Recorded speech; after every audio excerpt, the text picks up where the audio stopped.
So good afternoon again, and good evening to all. You're welcome to today's webinar on sharing country experiences in developing health benefit packages. As we know, of course, in order to meet the commitment to universal coverage, countries have been trying to define a set of services that can really outline the entitlements to their populations. But we know in our settings, countries are facing resource constraints, which has been made worse by the pandemic. And so it becomes even more important to use explicit evidence-informed priority setting processes to develop or update benefit packages to make sure there is value for money alongside other health system goals. And so today we will be sharing experiences from several African countries on how they have adopted this approach in developing or refining their benefit packages. And we'll be hearing today from Rwanda, Ghana, and Uganda. And so before we move quickly, just a few admin issues to get out of the way. We would like to ask all participants to please use the chat freely. You're welcome to post your questions and comments in the chat. And please direct them to specific panelists to the extent possible. And you're asked to do this while the presentations are going on so that we can move quickly to the Q&A session once our speakers are done. And so without further ado, I'd like to introduce our three exciting speakers for today.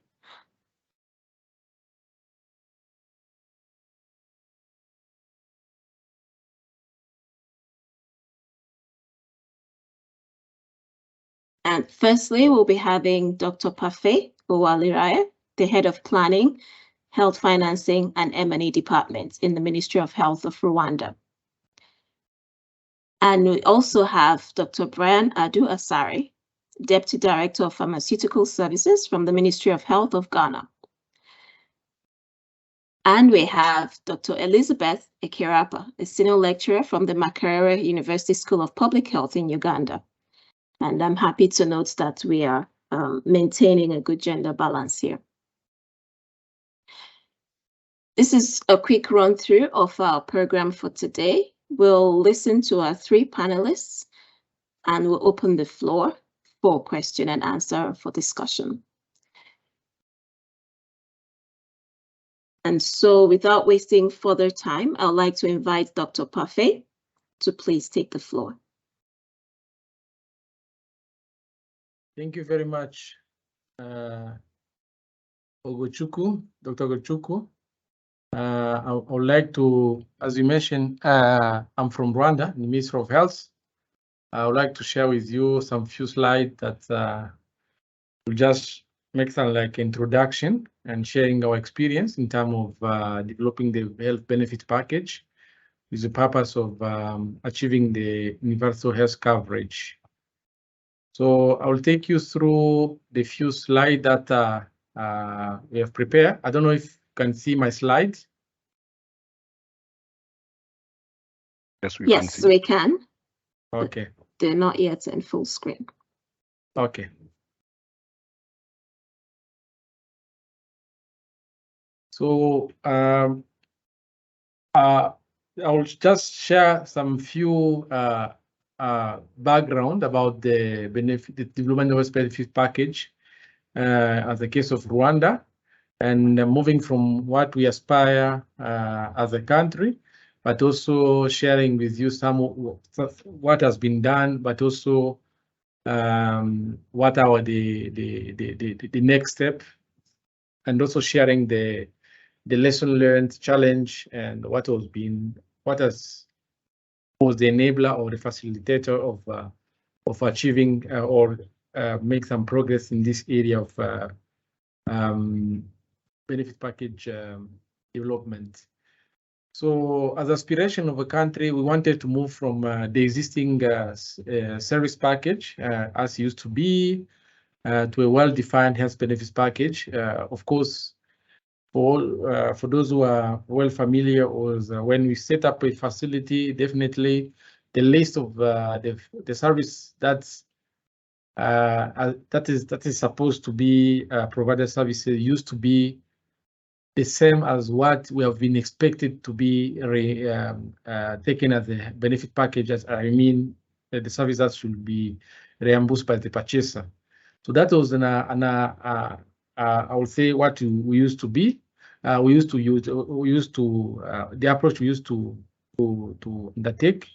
But now with the new approach, of course, with all the consider the principle of universal coverage, financial protection, quality, but also access. We wanted to move from that way of having the service package, and also moving from the existing service package to the explicit defined benefit package.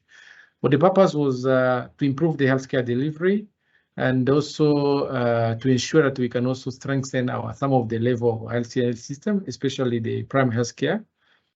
But at the same time, we wanted to enhance the capacity in terms of strategic purchasing for our health services at all level, and at the same time to ensure that we can make easy the process of I would say the process of reimbursement between the purchaser and the purchaser and the provider.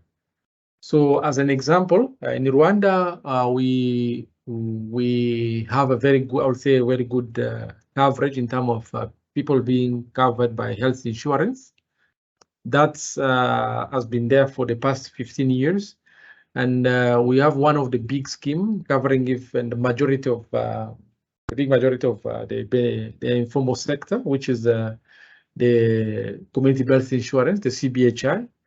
So we started this journey focusing especially on as an example, I will focus on this, developing this kind of benefits package for the CBHI, community health insurance. But at the same time, we wanted to start with a legal framework, then moving from the implementation. We all know that as a policy maker, most of the things should start with either policy or a legal framework.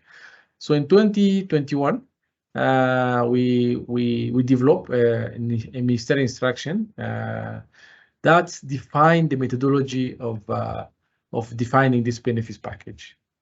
And as a Ministry of Health, we determined the criteria of inclusion or exclusion of service or product in the line of what we want to use as a health benefits package.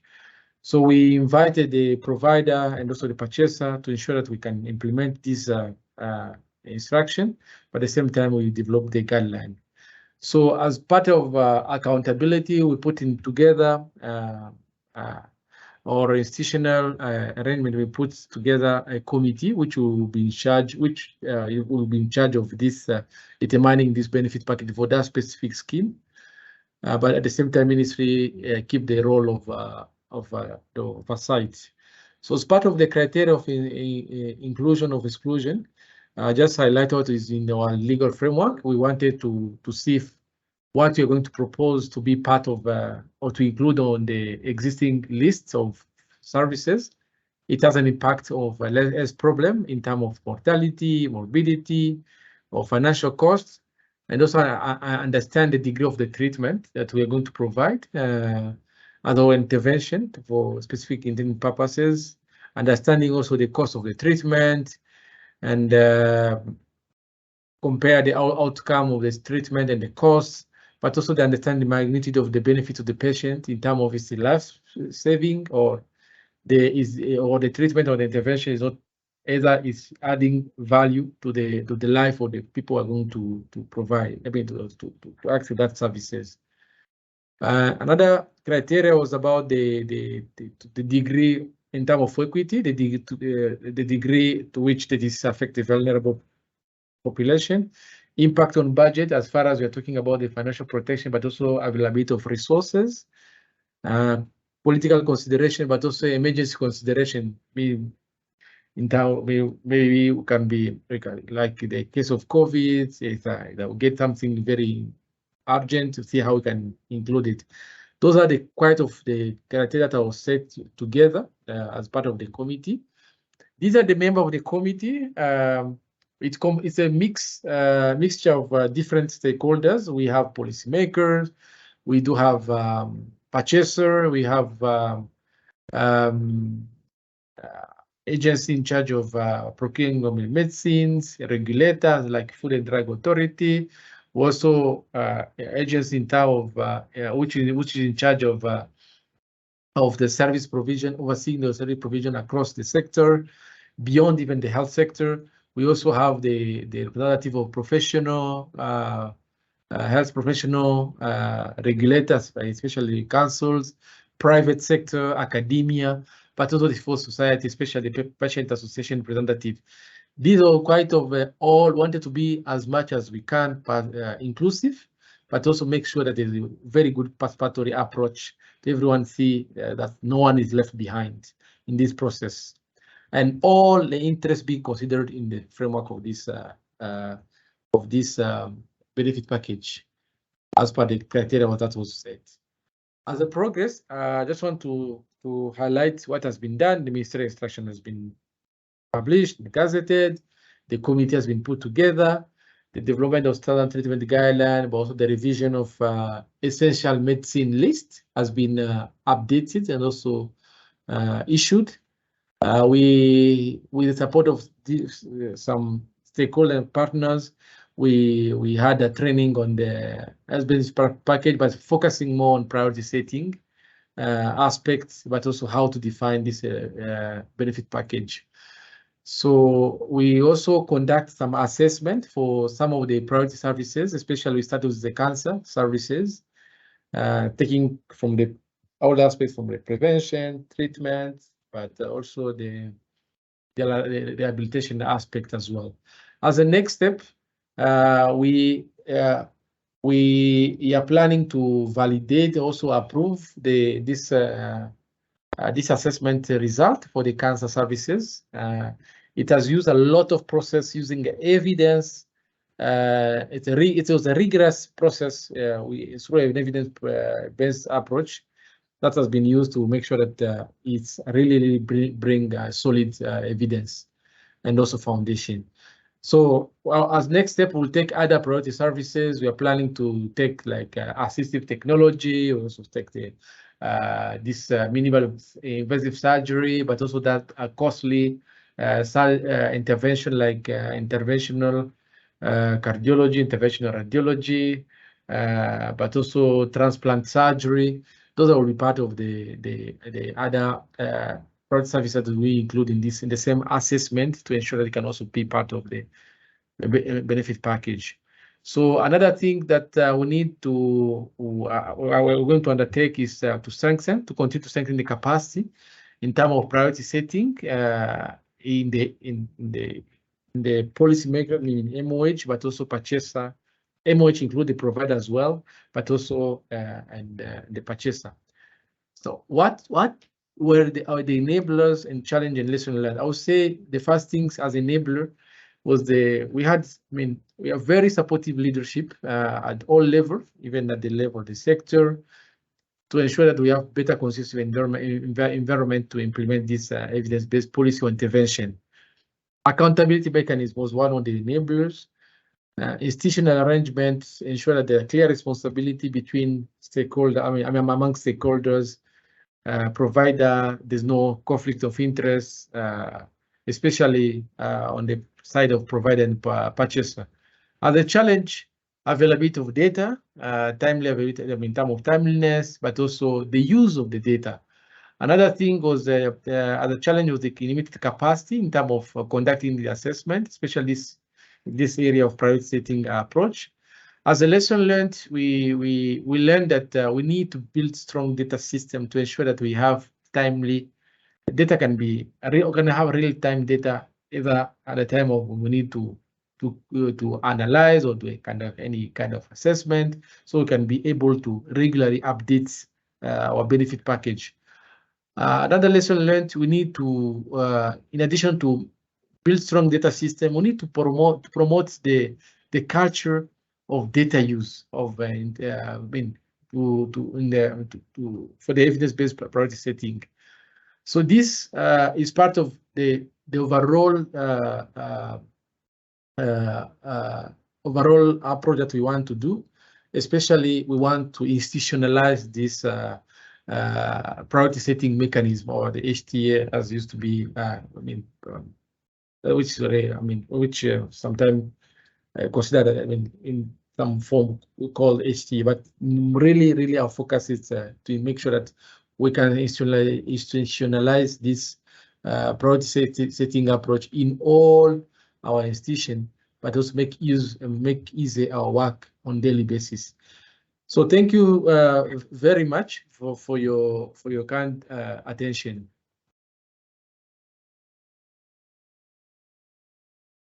Thank you so much, Parfait. We now invite Dr. Elizabeth. Dr. Elizabeth Ekirapa. I'll please ask all participants, please put comments and questions in the chat for now, and we will open up when all the panelists are done. Dr. Elizabeth Ekirapa, you have the floor.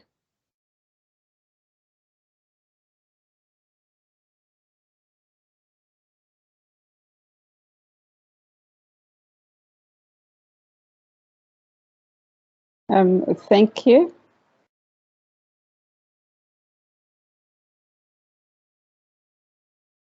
Are you able to see my presentation?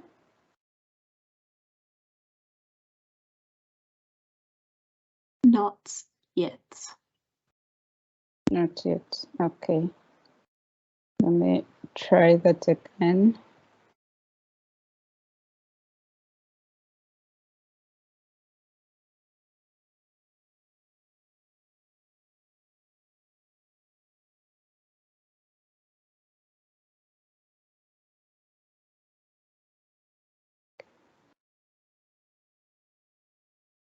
Are you able to see it now?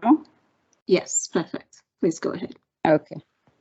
Okay, thank you. So good evening, everyone. It's a pleasure to be with you. I'll be sharing our experiences in Uganda in redefining the Uganda National Essential Healthcare Package. And that is the outline of the presentation that I'm going to be doing. In terms of an introduction, Uganda already had a benefit package that was referred to as the Uganda Minimum Healthcare Package that had been developed in the late 90s.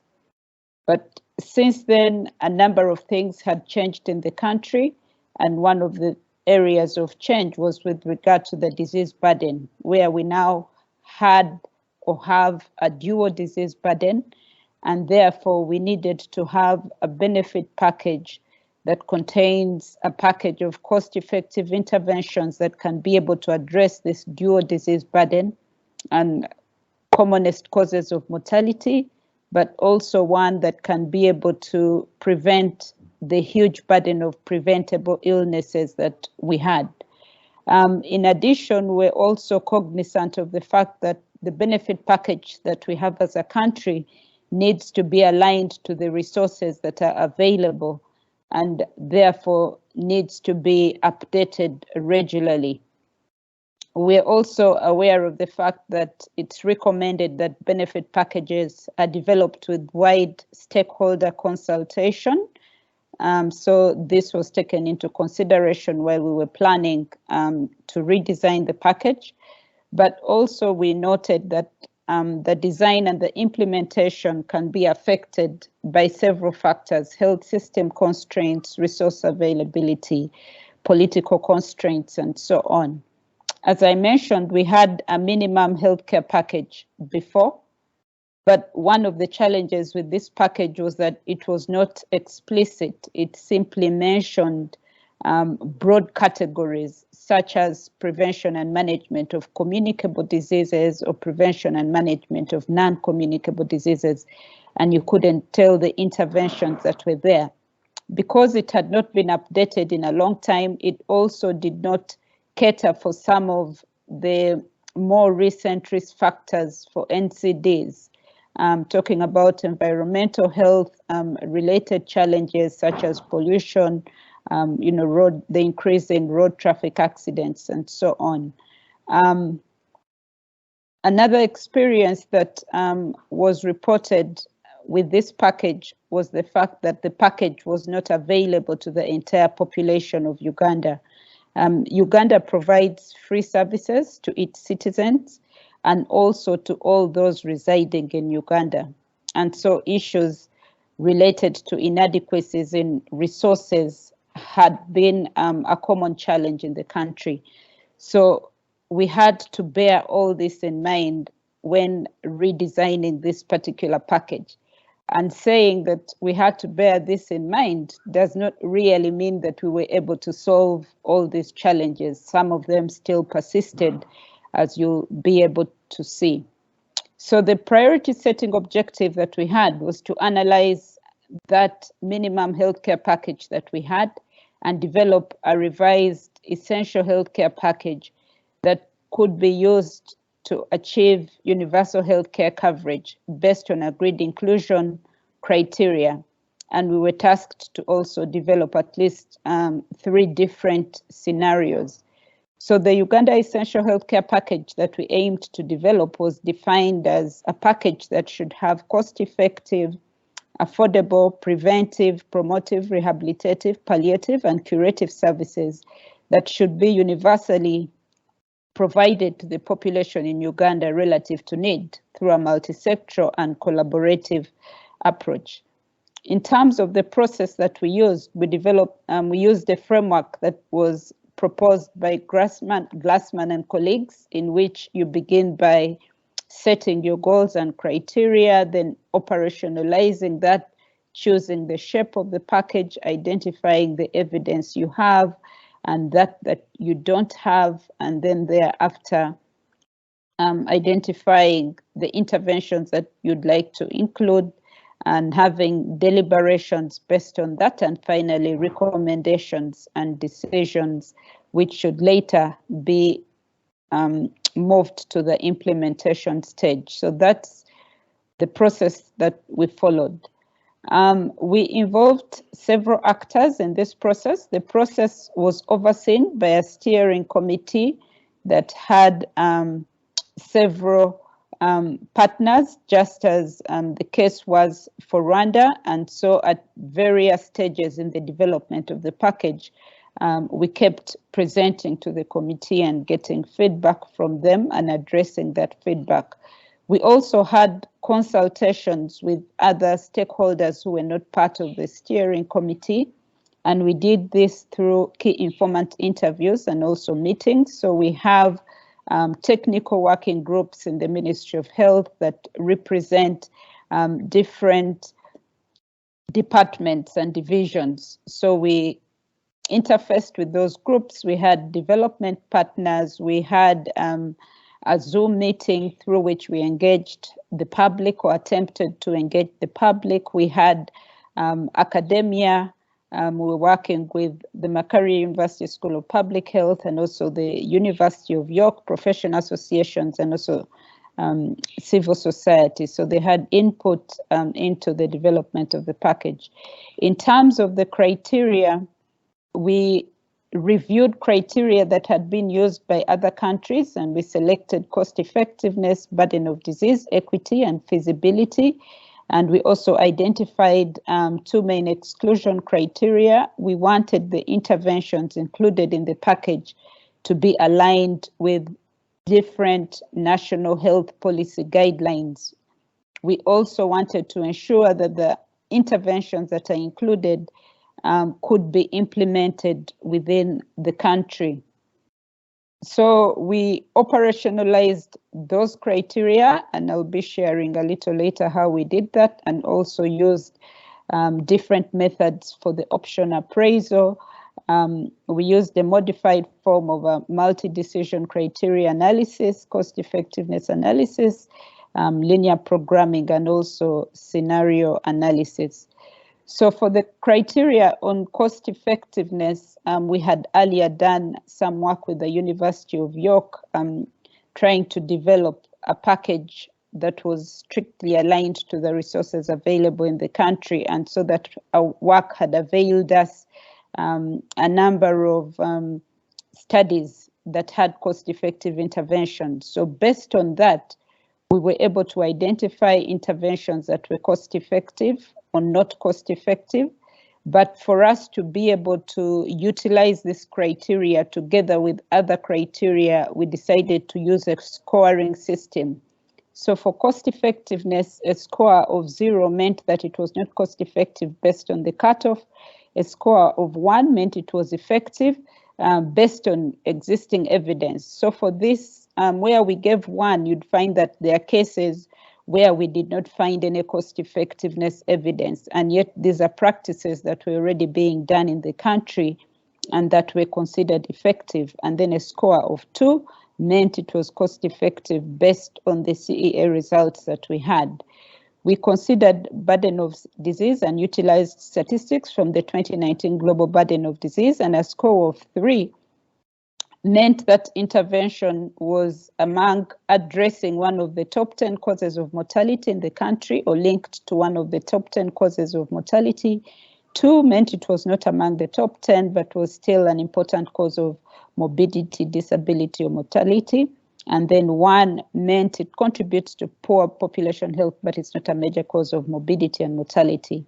We also considered equity, in which we looked at disparities either in access to services or disparities in terms of the prevalence or incidence of different diseases, and that had a score from 1 to 5, where 1 meant there is almost no inequity or no difference in terms of the prevalence of the disease when you consider different factors, and 5 meant there was a high degree of difference. Then we also considered feasibility, in which we tried to assess health system requirements, cost and political acceptability, human resources and infrastructure, and again came up with a score from 0 to 3, where 3 was the best, meaning it's feasible to implement in the short term, given the acceptability and the resources available, and 0 meant not feasible to implement within the next 10 years.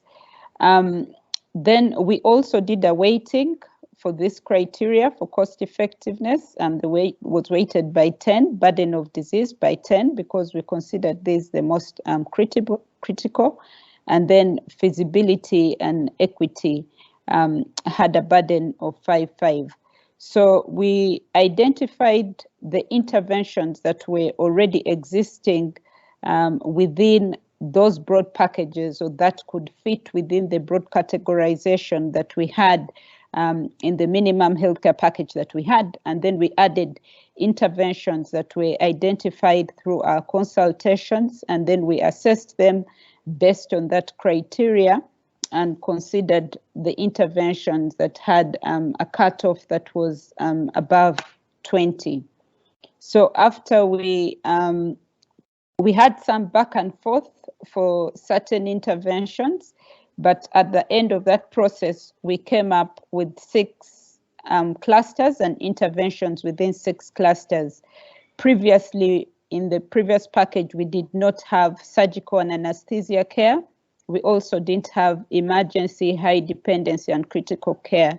And these are areas where the stakeholders noted we had not made much progress because they were not included or given the priority that they deserved. So within these 6 clusters, we then have specific interventions that are to be implemented. So the final outcome, like I've just described, was an explicit package of services across the life cycle. You will recall that earlier I said that we wanted to provide services universally to all, the entire population in Uganda relative to need. And so that meant including services for different groups. And so in terms of making the package small, that was a challenge that persisted. We then went on to identify 4 different scenarios, and we costed 3 of this scenario. And after costing the 3 scenarios, this was shared with the different stakeholders. They were able to look at the services and the kind of coverage that would be able to achieve within the scenarios and the cost of the scenarios. The most ambitious scenario, which was the third scenario, would enable us to achieve universal healthcare coverage. So that's about 100% coverage and also provision at all the different levels. And that was considered too expensive for the country. So we took up the second scenario, which was going to enable us to be able to achieve about 75% coverage. And it was also going to allow us to provide services that are targeted to priority groups, whereas the last scenario would allow the services to be provided to everyone. So the second scenario is the one that was selected. Through this process, we're also able to make recommendations for effective delivery of services. I mentioned the fact that the previous package was not universally available. And so we're able to identify areas where Ministry of Health and her partners needed to take some action to ensure that we don't just identify a package, develop a package, but also put in place different actions to ensure that those services can actually be provided. Lastly, we also recommended phased implementation with a focus on the most effective interventions. So part of the work that we had done had been able to identify the set of interventions that would be most cost effective. So the package that was recommended included more than this. So that phased recommendation would allow some prioritization to allow us to begin by providing those ones first. In terms of the facilitators, data availability on cost effectiveness was a facilitator because we had this information because of work that we had done with the University of York before. If we had not engaged in that work before, it would have been difficult for us to have that. So that made it easier for us to be able to utilize that criteria. There was also good support from the Ministry of Health Planning Department, and that also made the process move smoothly. However, there were several challenges. Much as we had data availability for some interventions, for some of the interventions, this data was not available. Secondly, there is a constrained government resource envelope amidst a high disease burden. So currently, the government puts in just about 17% of the total health expenditure in the country. And so those resources are not adequate for providing services that each member of the population needs across the life cycle. So trying to balance that was a challenge. And that meant it was not possible to confirm that the package will be available as desired at the different levels, meaning that, you know, it still remains more of an aspirational package. Getting consensus was also a challenge in some cases because all the different stakeholders felt whatever constituency they represent needed to have all their issues represented in the package. Lastly, one of the lessons that we learned was the fact that countries like ours need to build capacity in costing to ensure that we have costs, local costs available for the different interventions that we implement in the country, and so that we can be able to utilize this information. So capacity in costing, but also in ensuring that information is available so that we can use it during such processes.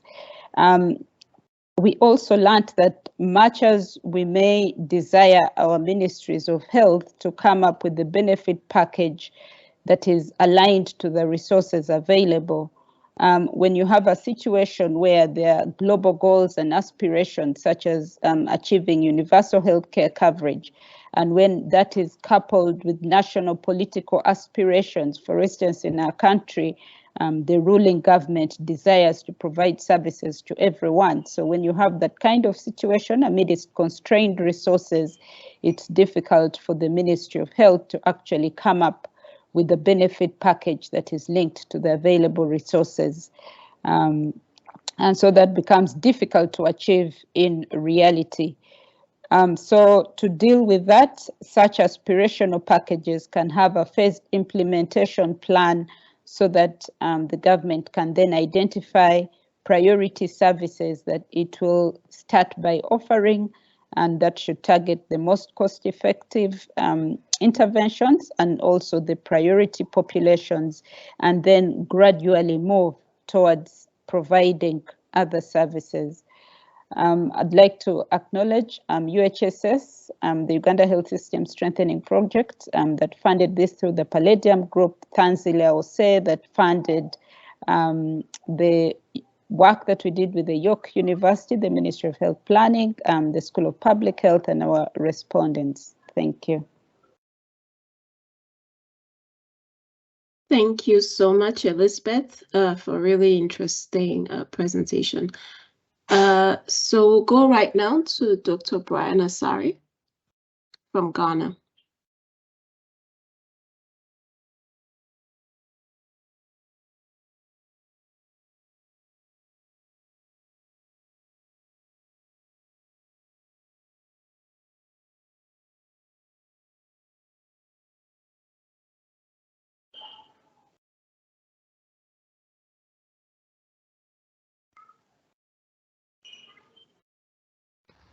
Okay, thank you. And I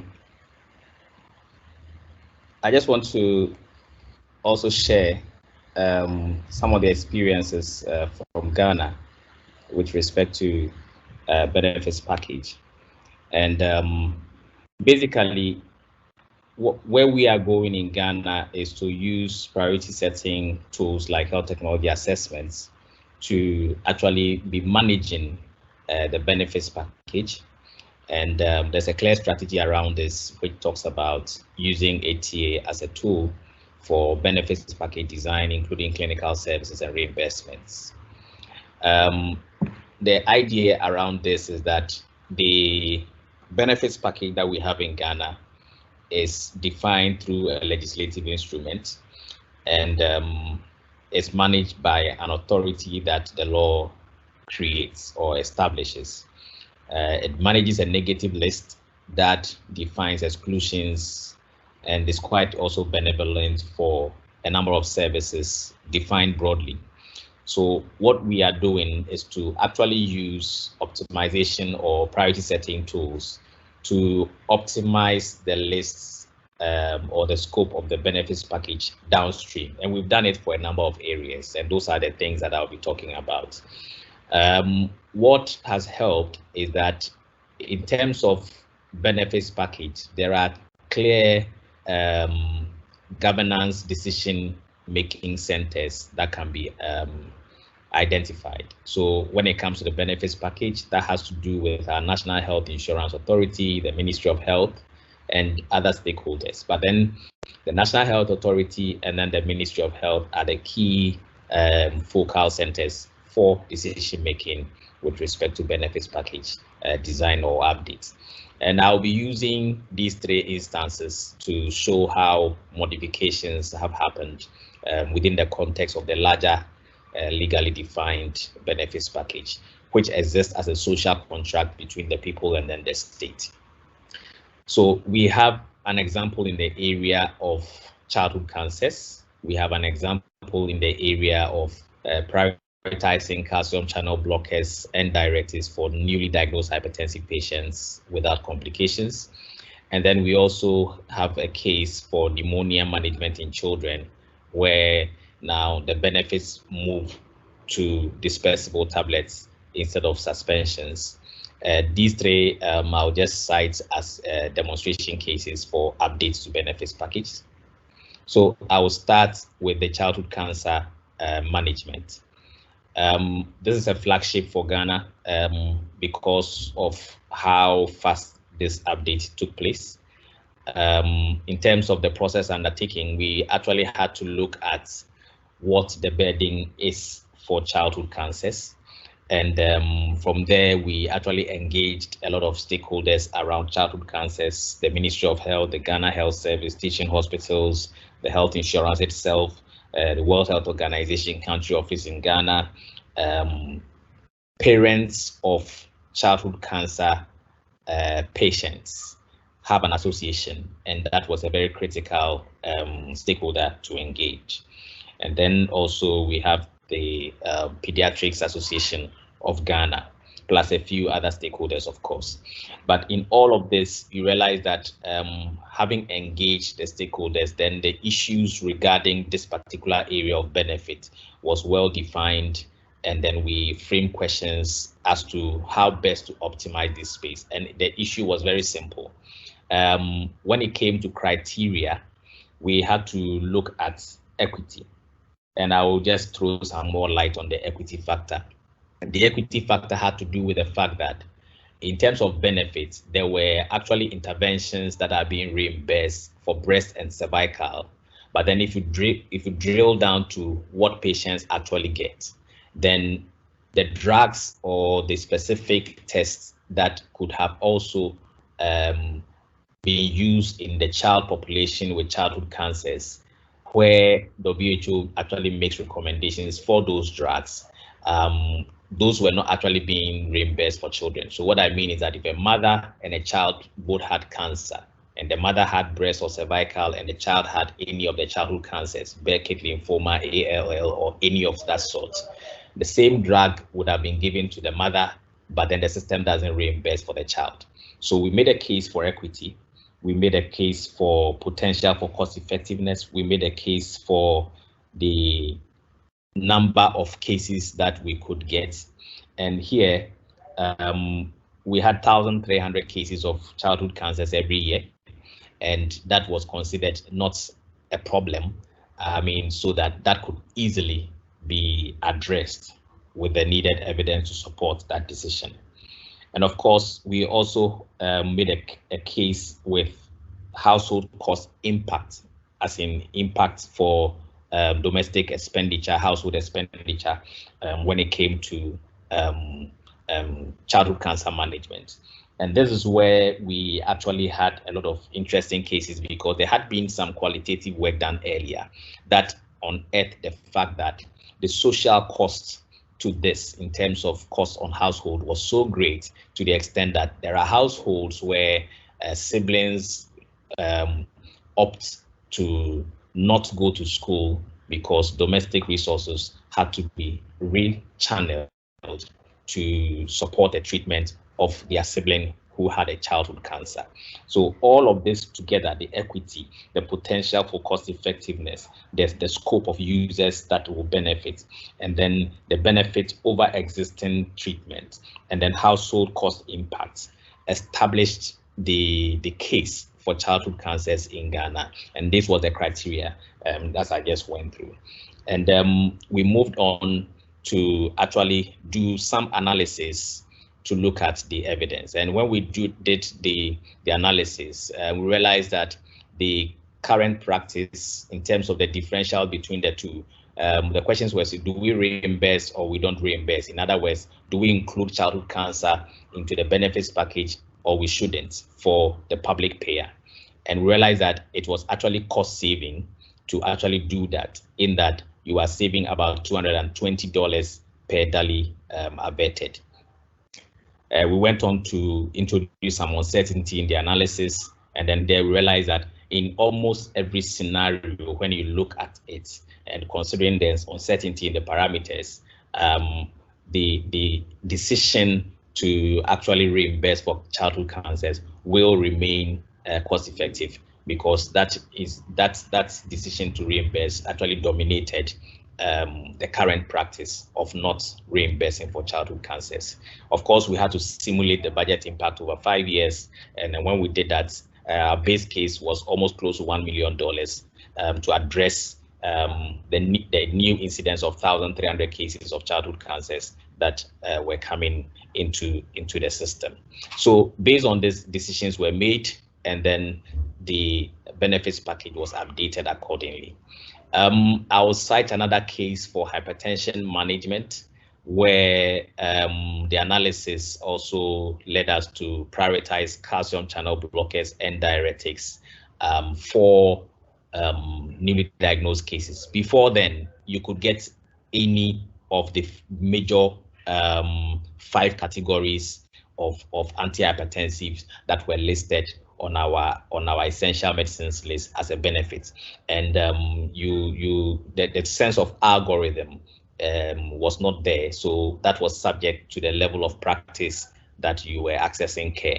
But now we've been able to prioritize these 2 categories of drugs, and a lot of our patients who are newly diagnosed with very small complications or uncomplicated newly diagnosed cases would then be put on the calcium channel blockers and diuretics as part of what they get coming from the benefits.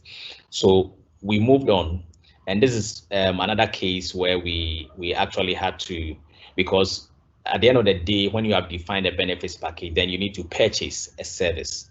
So in the course of actually purchasing services, in the course of determining the share size of what we have to foot in terms of the bill for the decisions around hypertension management, we explored further, and then we actually had to negotiate some of the prices that we were seeing when it came to drugs like amlodipine, which was a typical calcium channel blocker in that space. We realized that when you actually fluctuated the price of amlodipine, when it came to the 5 milligram, you actually didn't affect the movements around, or the shifts around cost effectiveness much.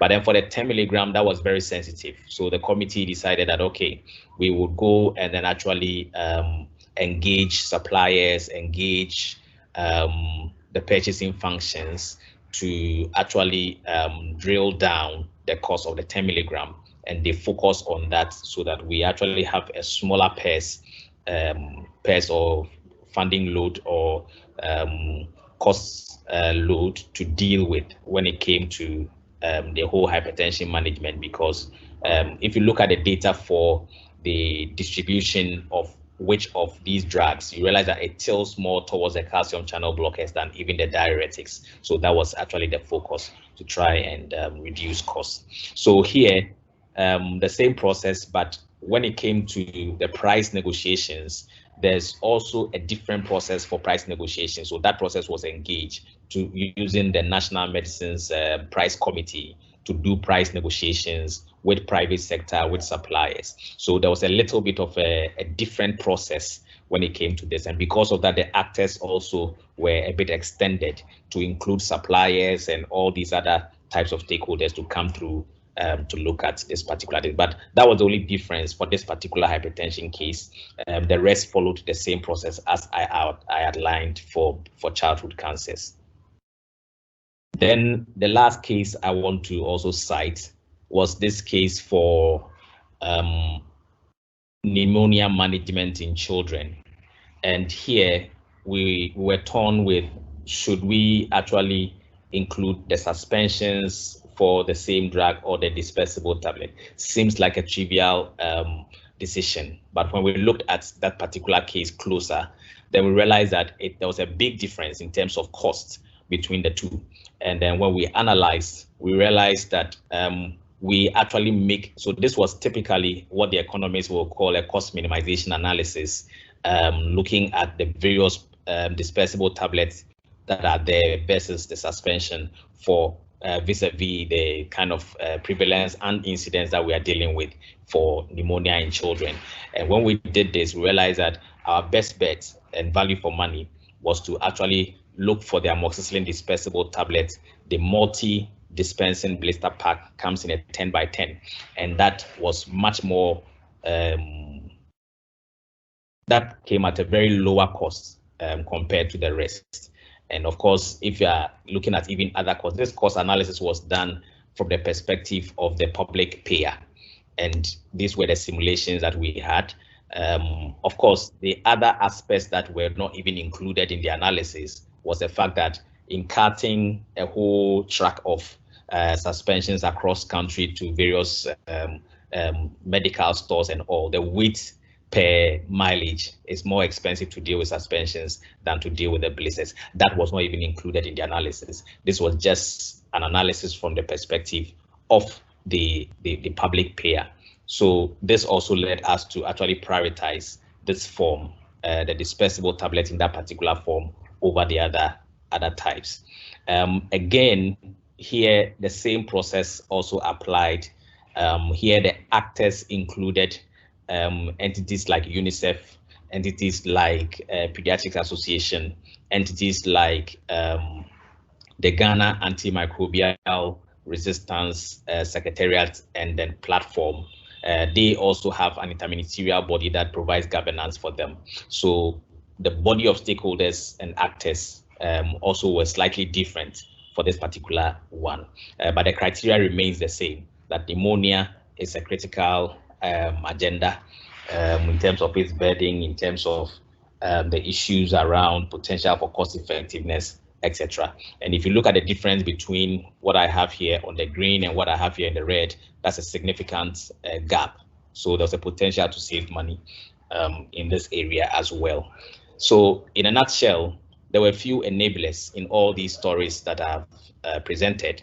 The contextual factors being that now the country has structures, a coordinating mechanism for priority setting using health technology assessments, clear strategy, and then there's also an active multi-partner community to support this. Also, the other enablers were the use of policy windows, in the sense that for something like, in fact, for all these three cases, there were clear political will to act in these areas. So decisions were the uptake of decisions was quite fast. I will cite the Beckett lymphoma example, the childhood cancer work.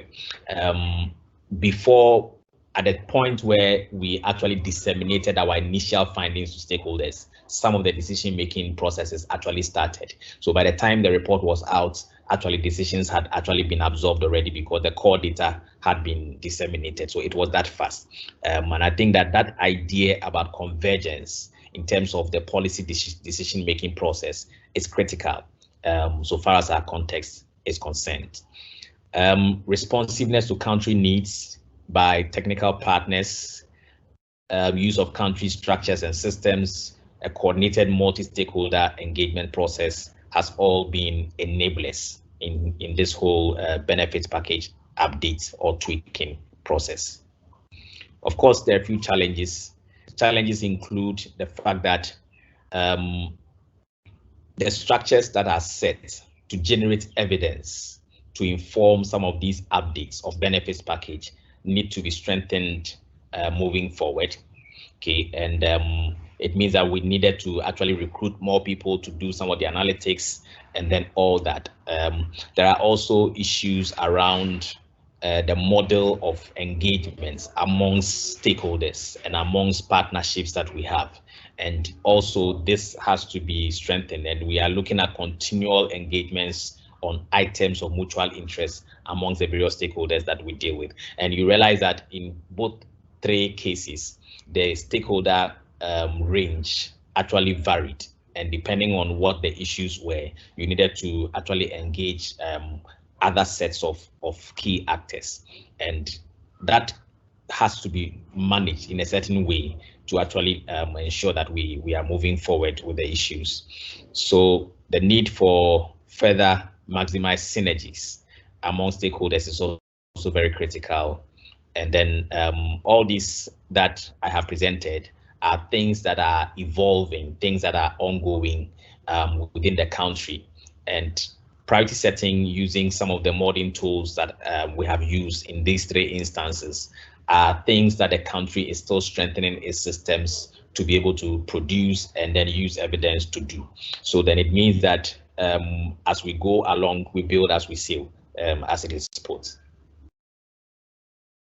Now, specifically with our health insurance, we have defined a number of areas. So the benefits package, like I said, is defined using a legislative instrument, and that exists as a negative list, as I have already indicated. But then we have identified areas where the cases that we have made with these three things that I've presented earlier, we can actually continue that piece of work and continue to optimize the benefits package in the areas of general services And that includes areas like malaria management, anemia management. That includes areas like maternal health services. That include areas like infectious diseases management area, non-communicable diseases, as well as system level interventions that affect the insurance. So these technical areas are there, and there are 40 identified priorities within this. The criteria informing this particular focus has to do with basically cost drivers. The top 20 cost drivers around the insurance is informing how we are prioritizing our work around optimizing the benefits package using priority setting. There's another type of constraint, let me put it that way, that affects all of this work, and it has to do with the fact that at the moment we really don't have a legal framework or even an inter-organizational framework that defines or compels stakeholders to act in certain manner when some of these evidence that we use to update our benefits package comes through. So what it means is that it relies on our advocacy and our ability to navigate amongst the powers and the decision-making structures that I showed on my previous slide to be able to carry on the recommendations that come if we identify areas that, through the criteria that we have and the processes that we have, areas that need to be updated when it comes to the benefits package. And the absence of that, what it means is that all this progress would be subject to how best we are able to engage using evidence. And maybe that would be the right way. Maybe going forward, it will be better to have a structured organizational arrangement between the various entities that should take evidence and act on them. If that is defined by law, if that is defined by some regulation, then that would also help in the uptake of evidence for updating benefits. So this is the story that we have, 3 cases to illustrate how benefits package already defined in law or in legal legislation can be updated or tweaked for priority setting and to maximize outcomes in the population. Thank you so much. Thank you very much, Brian, for a really interesting presentation. So we have heard from all our panelists, and from the example from Rwanda, where we, saw their process for relooking at the benefit package, including reviewing the inclusion of cancers. Uganda as well has taken us through how the essential healthcare package was developed, including some of the, explicit scoring of the criteria. And from Ghana, where we saw 3 use cases for adding specific interventions to the NHIA benefit package. And I think some of the things we already take away from here is how the overlaps in some of the criteria used to determine what goes into a benefit package. But in addition, the inclusiveness of stakeholders involved in this process. And we saw in the case of Ghana as well that these change depending on the particular intervention in question. So we can see there's already a good conversation going on in the chat, but we'll still like to pick up some of the questions that have not yet been answered. We will also be given the opportunity to those who might want to ask their questions directly to indicate by using the raise hand function, and we will try to give you the floor. So one of our first questions that is not yet answered to Dr. Parfait from Rwanda, but I think it was also opened to both Elizabeth and Brian, from Jean-Marie Tucker. You talked of a clearly defined HBP to make it easier for the purchaser and provider to determine the cost of services. How do you define each benefit in your health benefit package? That is, how is the health benefit package structured? Second, is there a clear divide between purchaser and provider? Is that the MOH and RSSB? 3, although the priority setting committee clearly takes a participatory approach, which body has the mandate to lead the priority setting process? Provider or purchaser? 4, what is the role of HTA within the priority setting process? And 5, how does the way you define benefits, the structure, impact on the approach to priority setting?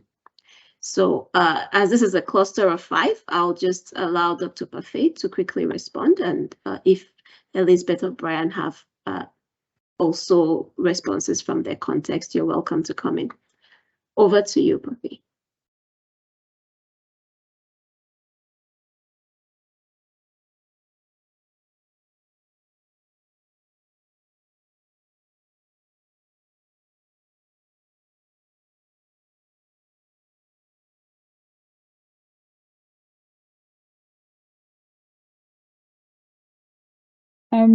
I can start off Dr. with just one comment.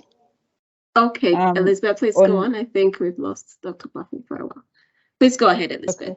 Yeah, so I wanted to comment on the issue of having a clear provider-purchaser split. In Uganda, for example, we don't have a clear purchaser-provider split, and that has always been a challenge because the government, is the one purchasing services, and then the government is the one providing services. Although our documents ideally say that central government, Ministry of Health is the purchaser and the district local governments are the providers. And so people claim there is a split, but in reality you don't really have a clear split between those two, and that presents challenges.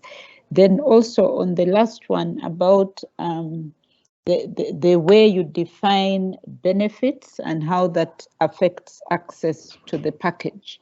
I think that when you have countries where services are financed, for example, through insurance, it's easier for you to define a benefit package that people who are on insurance are going to access.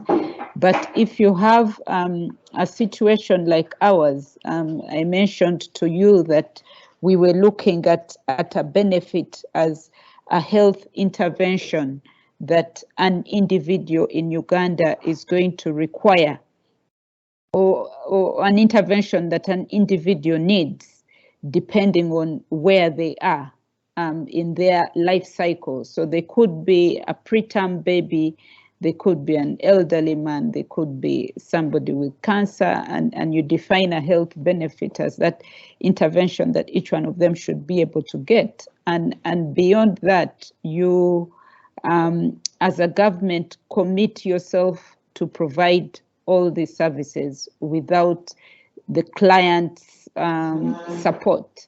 So when you define it that way, you find that the demand is more than what you can actually be able to provide. And so you kind of set yourself up for failure already, because you say I'm going to provide you all the services you need, regardless of who you are. I'll give you the service, but you do not have the means to actually do that, and you're not willing to open up. Like in our case, we don't have insurance officially, so government says I will provide and I'll provide everything, and that's how the benefits are defined, and that makes it difficult to have a realistic benefit that you can actually provide. So I'll just comment on those two. Thank you so much, Elizabeth. Brian, you wanted to come in as well? Yes. So I think I would look at the first one that has to do with system level interventions when it comes to benefits package design and management.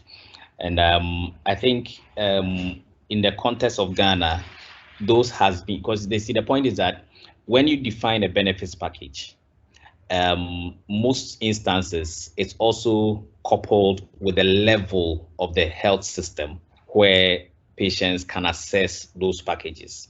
So for instance, there are things that will be on a benefits package that would be provided at the level of specialist care. Others would be at primary level, depending on how the benefits package is actually structured. So when it comes to things that are system-wide. In our case, it's about what level should people assess what kind of services that would actually be value for money for the entire health system. Okay, so for instance, NCD management. Are we better off if we actually deployed certain kinds of NCD management at very low levels of the health system, or that these will be assessed at the higher levels of the health system? Would that be the best use of our specialists, or actually let general practitioners do things at the lower level and the balance in between? So there's a dimension of benefits package that is defined as to what level do I get to benefit or access what service. And that is tied in with the principles of equity as well, in terms of distribution of services within the African setup that is unique. And you have to pay attention to all that. So I think specifically, those are my responses to the issue around system level interventions. An example being where to assess the service from at what level, and the equity implications of that and the cost implications of that. So that is it. And I think there was also something on matters concerning a private sector benefits package. I picked that up in the list, and in maybe I can say in the context of Ghana, and indeed in a lot of other contexts as well.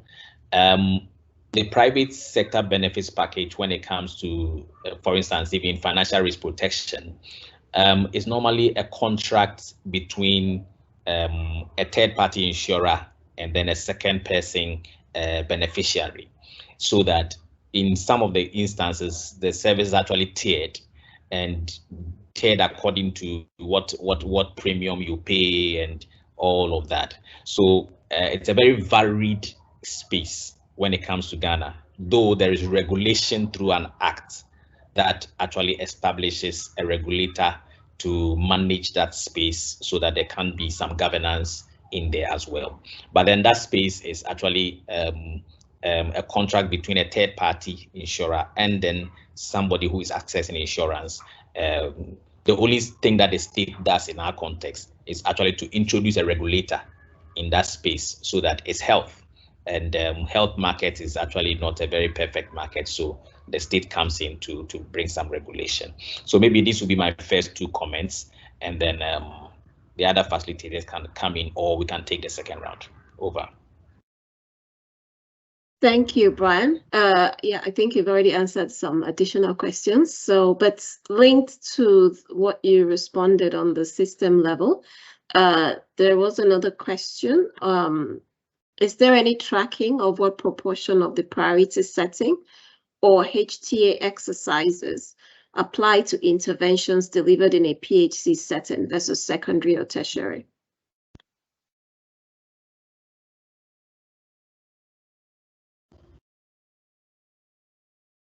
Okay, so in terms of the tracking of the proportion of services that are deployed to primary health care, I don't think, what I can say is that within the drivers around insurance in their reports normally would know what the spend is in terms of how much resources they deploy to primary care services, as well as how much they deploy to the various levels of care.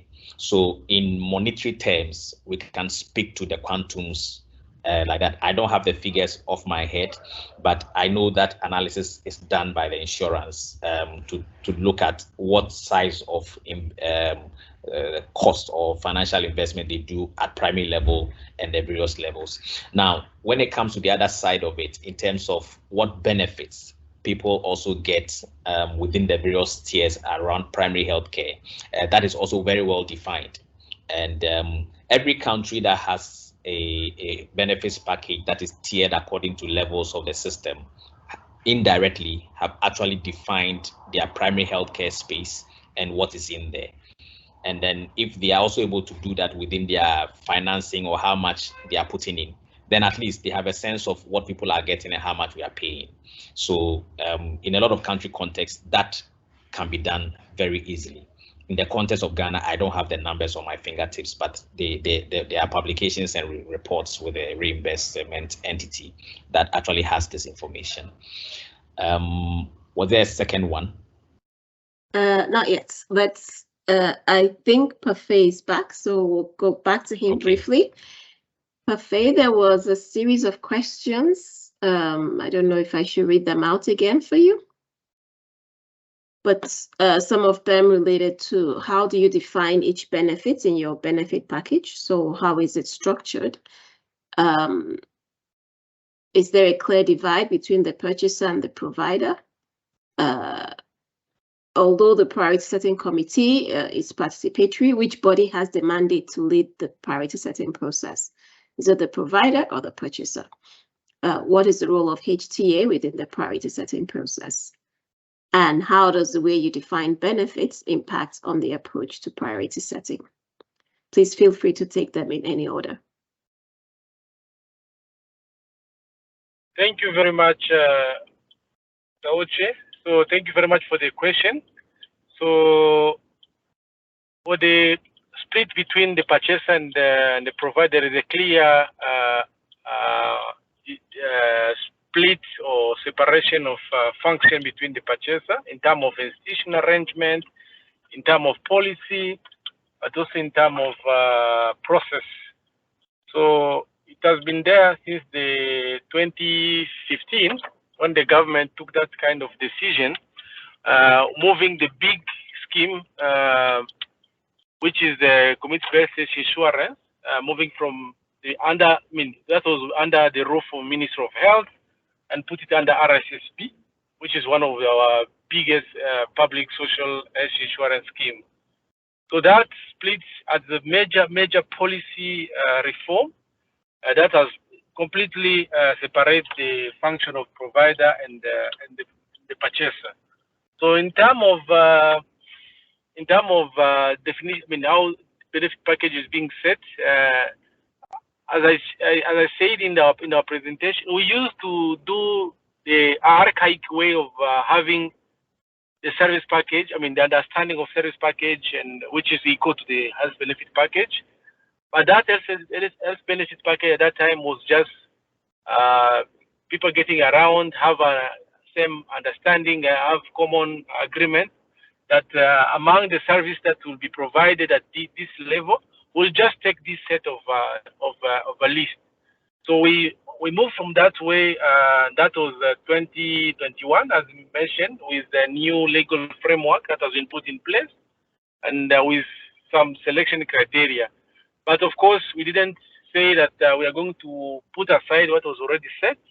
We just see how can we improve what is there, what is new should be added on the list, because by the principle, we agree that what is acquired should stay on the list. So the new services has been added through the committee, but the Ministry of Health remained the main custodian of the one to put in benefit package in public. But when it comes to the private, that was another institution, which is I would say another body, which is composed by different people from purchaser, provider, private sector, patient representative, but also Minister of Finance, but also the professional association representative. That organ was called the National Health Insurance Council, which puts the tariff for the private, the health benefit package for the private health facility. But going forward, we have agreed with the reform in terms of legal framework, putting all the responsibility under that National Health Insurance Council. But the Minister of Health lead the technical process, because we have to play the role of, I would say, the mediator between the provider and the purchaser, which is not sometimes well understood by all parties. the game between purchase and provider, and the issue of trust between those parties, the two parties. That's why the Minister of Health lead the process of the technical process, and then the Ministry of and then the National Health Insurance Council lead take the approval, take review the approval process, but also issue the benefit package. That will be the next health benefit package. But as of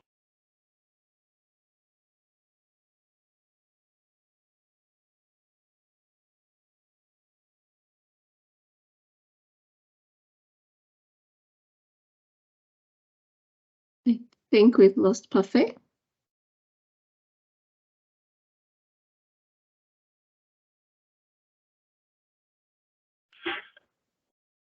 Okay.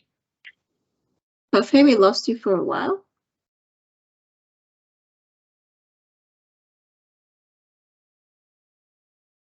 Maybe we'll go on until he's able to be back. I think there are a few more questions that have been answered, but one from Bikesh was to all the panelists. So I'd like to give each one of them a chance to respond to that. With the benefit package you have, will the government of Rwanda, Uganda, and Ghana be able to achieve UHC by 2030? What strategies or changes in the benefit package design, payment mechanism, and rationing of benefit package do you foresee to adopt in order to achieve UHC? Maybe we'll start with Brian. Yes, thank you. And I think this is a very interesting question, and it's also a complex question as well. The certainty in terms of reaching UHC with the current benefits package is, if you ask me, is three-dimensional. Okay, so first of all, the reason why I'm saying it's pretty complex is the fact that, are we able to reach UHC with the current services that are included in the package? Are we able to reach UHC with the current populations that we are covering, or the patient groups that we are covering who is getting the benefit? Or are we able to reach UHC with the current cost, or the current or the trend of the pattern of the cost that we are incurring providing these services to these populations? Now, I think it is subjective in the sense that reaching UHC with our current benefit package is conditional on our ability to manage these three-dimensional things that I've just mentioned. So are we able to create the needed fiscal space to be able to cover the populations for these services at the current cost? Now, what we are doing in Ghana is that on the cost dimension, we have introduced a pricing policy that will help to actually manage the cost space in terms of contribution of prices. In terms of volumes that are actually consumed, there's a lot of preventive interventions also going on.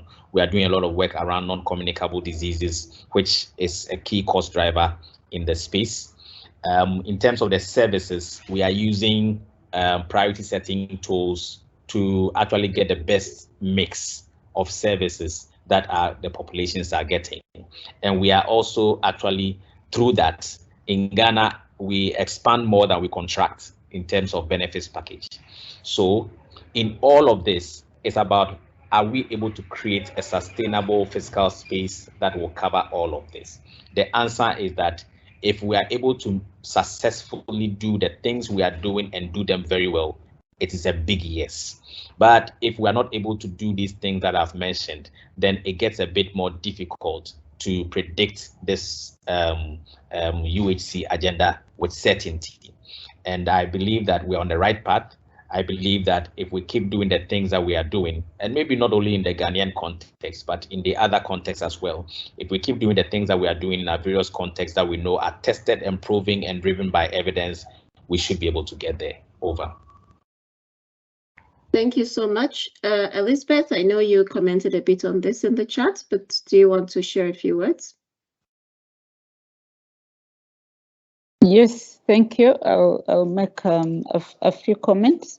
So for the case of Uganda, I don't think we'll be able to achieve UHC by 2030 because the gaps that need to be filled are immense. And I don't think it's really the benefit package design in our case that needs to change. But what needs to change is prioritization of what we need to do and what we need to focus on, and having a clear roadmap for doing that. So specifically just mentioning 3 areas that are getting attention, although the attention is not adequate, is ensuring that we put more emphasis on providing primary healthcare services and health promotion and prevention. And this requires that we ensure that the lower level facilities are functionalized by providing adequate resources. And for the prevention, we need to provide more resources and have an effective strategy for health promotion and prevention. And the ministry just launched a community health strategy that should be able to help in that direction if it's implemented.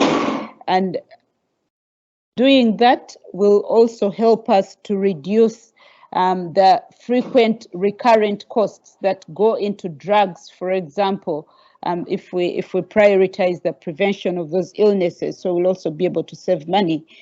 Secondly, we simply need to put more money into health. The government of recent is putting about 6% of its budget into health, which is just not adequate. Lastly, is more emphasis on multi-sectoral implementation to address the social determinants on health. And we've also made steps to move towards program-based budgeting. And right now, in our national development plan, different sectors have been grouped together. So we have health with education and with water and sanitation to ensure that they plan together to address these social determinants of health. And if they were able to do that effectively, those actions would help us make more progress than we are making at the moment.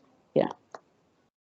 Thank you so much, Elizabeth. And Parfait, would you want to share anything to this question on whether your current benefit package, do you think it will help you achieve UHC by 2030?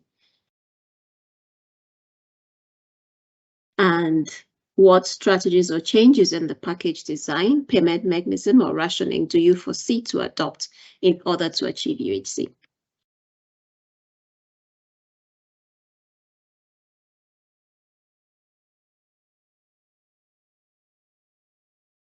Okay, I think we've lost Parfait again. Okay, so we have about 7 minutes. There's still a couple of questions open. There is a question from Albert, and this is open to either of any of the panelists. Is there plans for the state to provide services beyond the package, or is the package the limiting factor of what services will be provided within the public services? How is the financing structured? So Elizabeth or Brian, does any of you want to go with this?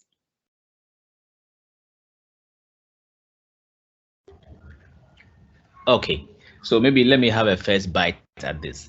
The provision of services outside the benefits package and the financing arrangements around it, I think the very essence of going through a lot of processes, through some of the processes that we outlined in our presentations, engaging stakeholders, generating evidence and deliberation processes, and looking at all of these multi-dimensional things, is to arrive at a benefits package that reflects the health needs of the population, that reflects the very fiber of the social benefits and value that you create for society with respect to health, so that if you want to go outside the benefits package, then you have to use a systematic process to update the benefit package. And through that process, also address the issues around how you are going to create a fiscal space to address the additions. So it's not as simple as just, oh, let's add to it. But then it's about the processes that we go through and making sure that we are actually doing the right things to ensure that it's not just adding, but adding for it to be sustainable and for it to actually translate into real services that people will get. Because if you keep adding and you are not in a position to finance what you've added, then that is actually another issue altogether. So in simple terms, you go through a lot to arrive at a reflective benefits package, a fair benefits package, something that is equitable. And in that process, you also factor in how you're going to pay for it or foot the bill. And if you're able to do that, then at least you can extend your benefits package. But it's not just handpick anything and add, go through the process. Over. Thank you, Brian.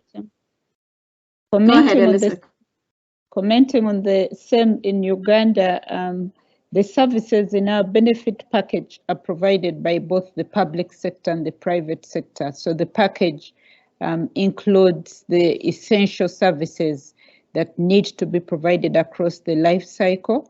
So it covers basically what is required. And that package is supposed to be financed through multiple financing mechanisms, majorly by the government that uses a tax-based system, although, like I said, that tax-based system does not provide adequate funding since it only provides 17% of the total health expenditure. So the other funding mechanisms that help support that is insurance, that is very minimal in the country, only about 2.5 to 5% of the population have insurance. And so a large number of the other services are provided out of pocket, up to 40%. And then through development partners also contribute about 40%. So those multiple funding mechanisms are the ones that help finance this benefit package.